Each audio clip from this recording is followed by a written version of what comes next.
Nagpakitang gilas ang mga powerlifters mula sa iba't ibang parte ng bansa sa opening day ng SBD Philippine Nationals. Narito ang report ni teammate Jamaica Bayaca.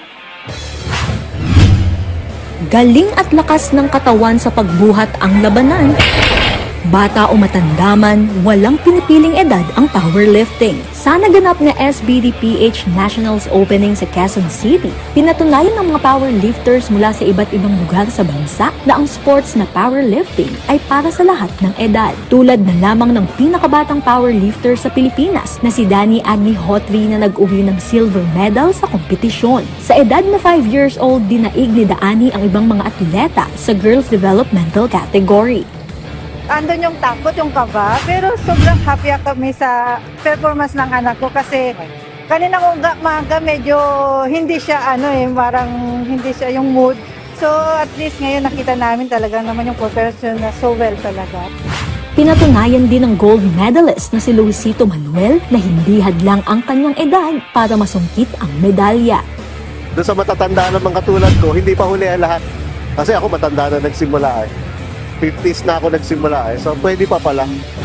Highlights din ng gabi ang mga bigating atleta sa second part ng kompetisyon. Ang ilan pa sa kanila ay nirepresenta na ang bansa sa mga international competitions tulad ni Jessa May Tabuan at Veronica Umpon. Samantala, crowd favorite naman si Angela Gonzalvo na kahit maikli lang ang naging preparasyon, ipinakita pa rin ang kanyang husay sa powerlifting.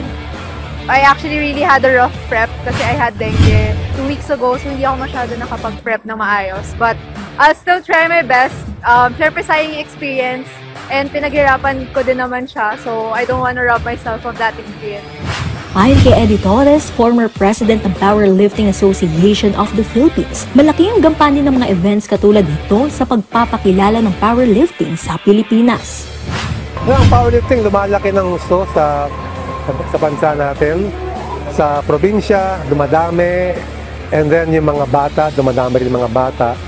So, ang laki ng potential para sa sport. Yung mga competitions naman ng PAP, it's for everyone, no? Lahat ng klaseng edad, lahat ng level, like may mga novice category, tapos may mga regional competition, so covered naman lahat yan. Ipinunto naman ng Tournament Director Esmeralda Cruz na marami pang programa ang aabangan para mas palakasin hindi lang ang powerlifting, kundi pati na rin ang iba pang mga sport sa bansa. We're looking forward to working with the Powerlifting Association to potentially host more events, hindi lang nationals, but maybe something for the grassroots as well, yung mga novice lifters natin. Time will tell na lang kung ano yung magiging future projects namin, but definitely SBD is interested in growing not just powerlifting but strength sports in general. Unang araw pa lang ng kompetisyon, nagpakitang gilas na ang mga powerlifters mula sa iba't ibang parte ng Pilipinas. Aasahang magpapatuloy ito mamaya hanggang bukas dito sa Skydome sa Quezon City. Jamaica Bayaca para sa atletang Pilipino, para sa bagong Pilipinas.